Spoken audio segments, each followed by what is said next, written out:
History. The two teams met on June 21st, 1925. Now, naturally, with this matchup, many feared there could be trouble. So the newspapers of the time took some extreme precautions to make sure violence didn't break out.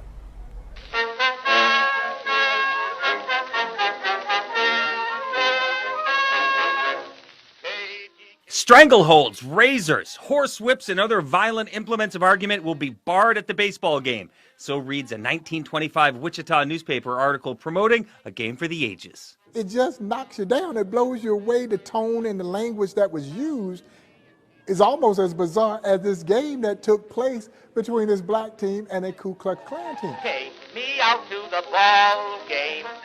Bob Kendrick says this tiny newspaper clipping of this surreal showdown is one of his favorites at the Negro League's Baseball Museum. It really was a semi-pro black baseball team called the Wichita Monrovians versus Ku Klux Klan Number 6.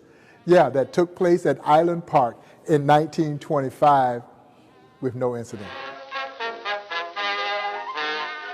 Not a hint of violence or unrest at Island Park between the Monrovians and Wichita Klan Number 6. Number 6. Now, I don't know how many other Klan groups there were, but this was number 6. And we like to say that the good guys came out on top. In 1925, the Klan was on its last legs in Kansas. This exhibition game, believe it or not, was an attempt to build goodwill. Under 102-degree temperatures, the game was tied 1-1 through 5 innings. But in the end, the Wichita Monrovians would prevail 10-8, winning much more than just a baseball game on a diamond. By winning that game against the Ku Klux Klan, it was almost, I would say, this kind of victory for equality.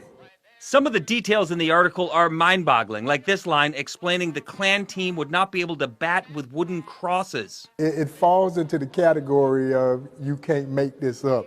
It's too good. Bob Kendrick likes to say the museum is a civil rights museum seen through the lens of baseball, and Kendrick hopes this particular snapshot from 95 years ago reminds the next generation that while we still have a ways to go, we've come a long way since then.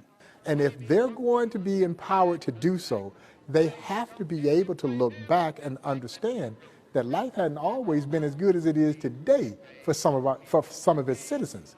Well, it's 1, 2, 3 strikes, you're out at the old ball game.